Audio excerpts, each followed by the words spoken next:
episode 8 of Awan Answers, where I, Ijaz, help you with your business and startup related questions. I told you I'm going to get back on the horse, guys. It's been a week since I've got back from abroad, started to catch up on my work, and yeah, excuse the lack of haircut again. Still not had a chance to go get myself a 20-minute haircut, so you have to put up with this push. But enough of that. Guys, if you're new to the show, here's the layout. You can ask business and startup related questions, but you can only do so through Snapchat. So Max, you know the drill, I've got my snap code here. Guys, if you haven't done so already, pause the video, screenshot this, upload it onto Snapchat, add me as a friend, and from there you can ask your questions. Alright, so let's get straight into it. Let's get it, guys.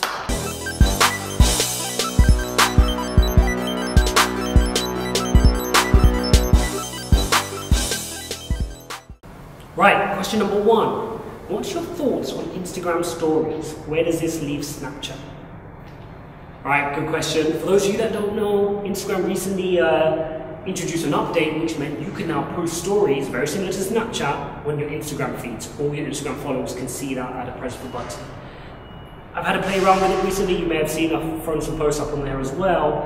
And I must say, it's very well built. I mean, they've clearly put a lot of time and attention into the UX and the UI of it, and it's very easy to use, very intuitive, and I think the demographic that's operating on Twitter will find it very useful. It's a clever balance now, because obviously traditionally Instagram's been a platform where you post your best and polished photos, you know, fully edited and a lot of it, and then get it up with all your filters on. But now with this move toward, you know, Instagram's understood that people are now moving to more raw, real life pictures now. People want to take pictures in the moment, share it, and then for it to disappear. That's what Snapchat realized and what Snapchat has shown the rest of the world. And Instagram has cleverly introduced this to their platform. But the question was, where does this leave Snapchat? In my opinion, I don't think Snapchat's going anywhere, so don't worry guys, it's not going anywhere. Because Snapchat's been around for a while now, it's built itself a good, loyal fan base. And still, it's got so many different features which Instagram have not got on their platform.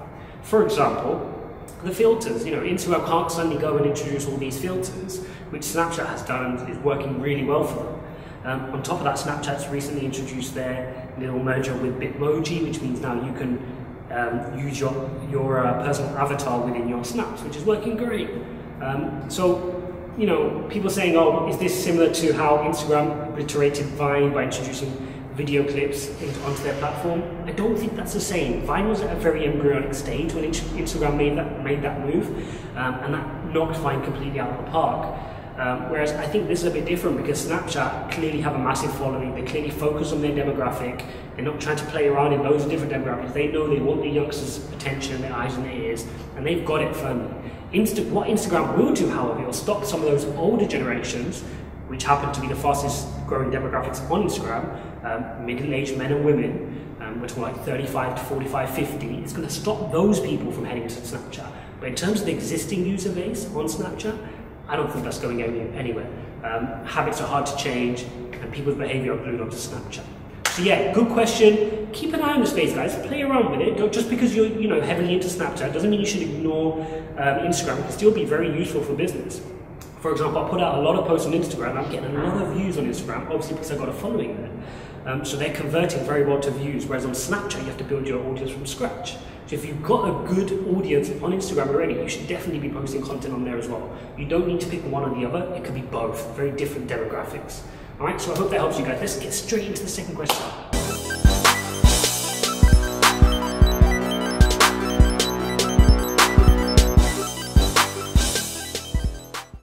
Alright, question number 2. Hey Ijaz, does it make sense to start a business without a plan to monetize?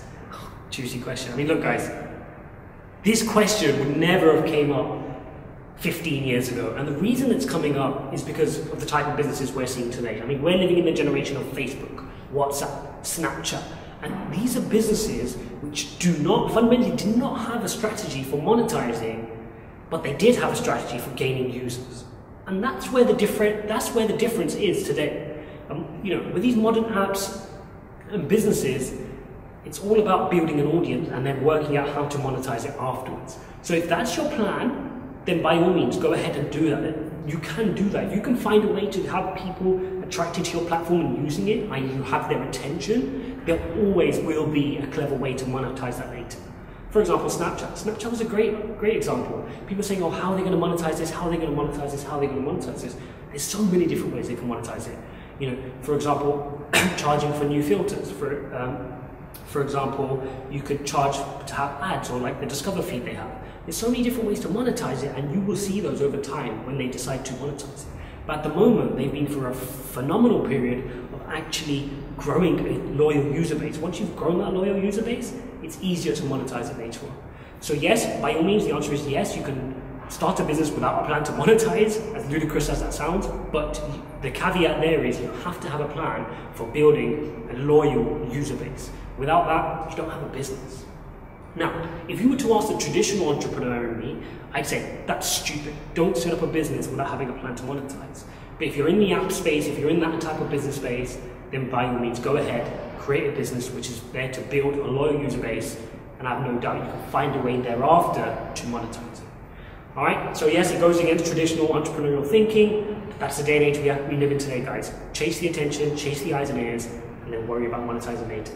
That is an effective strategy, even though that's not what I do within my core day-to-day business. But yeah, I just want to reiterate, for those of you who want to set up a traditional, old-school, hardcore business, that's not the way you want to go. You want to find out how to set up a business which can generate cash flow very soon, within 6 to 12 months, that will cover your burn rate, so you're not losing money. You need to find a way to bring in revenues early on to cover your costs, and thereafter grow it so you can start to bring in extra turnover and therefore profitability into your business. So there's two schools of thought there. You need to understand that there is the new age thinking of building a WhatsApp, building a Facebook, a social media platform, or there's the other area of just being an old school, die-hard, back to basics entrepreneur.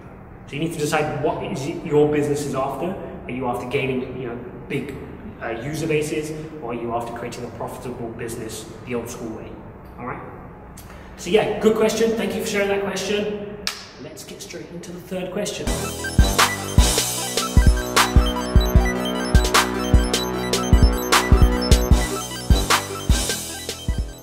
Third and last question. But before we do that, let's get a thumbnail. I mean, Max is always saying it's hard to pause it on a position where my mouth's not in a funny position for the YouTube thumbnail. So there you go, Max. That's all you're getting. Right, let's get straight to that third question. What do we have? Okay, what's more important, content or engaging? Keep it 100. We always keep it 100, guys. Keep it 100. Good question. Now, the answer is both. Okay, you have to produce, and guys, we're assuming this is social media, your YouTube channels, your Instagram, Snapchat, creating content marketing for your business. Now, you have to provide great content, okay? Even the best engagement, you can respond to every single user on your platform and say, hey, nice to meet you, and really engage with them, but if you don't have good content, what are they coming back for? They may come back for a conversation, but they're not going to be absorbing your content, and therefore you're not going to be able to persuade them to buy your products or help them understand why your products are important to them. So fundamentally, you need both. You need fantastic content, and you need to engage with people. So this is a strategy I use. Put out the content you think is going to be valuable to them, wait for them to respond or give their feedback, and then jump in and engage. The other strategy, which I sometimes do, is I find people who are talking about the topic I'm interested in, for example, entrepreneurship. I'll search it on Twitter, or search it on Instagram hashtags, and then I'll jump into the conversation and have that conversation before then providing my content when suitable. So the answer to the question is very simple. You need both. You need great content, you need to be engaging, and you need to be consistent on top of it, guys. And the biggest thing I say, the biggest tip I'll give you is content is fantastic, but context is far more important. Okay? There's no point having the perfect blog post, the perfectly edited Instagram quote, or the perfectly thought of Twitter post if you do not post it when your users and followers are expecting it. Okay? If Jimmy is heading over to your Twitter or your YouTube page and expecting to see a post or a video and you don't have one, Jimmy's going to be disappointed. He's going to be far less likely to return that same time next week when he has that moment of free time. You've lost his attention. So make sure the context and the timing of your post is on point, okay? Forget it, if your blog's not perfect, it doesn't matter. Just get it to a point where you're happy with where it is, and then put it in the right places at the right time when you know the attention's coming to look for it. The worst thing you can do is have Jimmy come over to your platform and not see anything there. You've now lost him, okay? And that's really hard to get people's attention in today's day and age. So when you've got it, make sure you're keeping it, all right? So yeah, another good question, guys. 3 solid questions. So that brings us to the end of this episode. If you enjoyed the video, please don't forget to like, comment, and subscribe. If you're still not on my Snapchat, head over there, ask me your questions there, and I'll try to get them on the next show. But for now, got meetings, need to get back on the road. No rest for the wicked. And you guys, until the next episode, make sure you're going and getting it.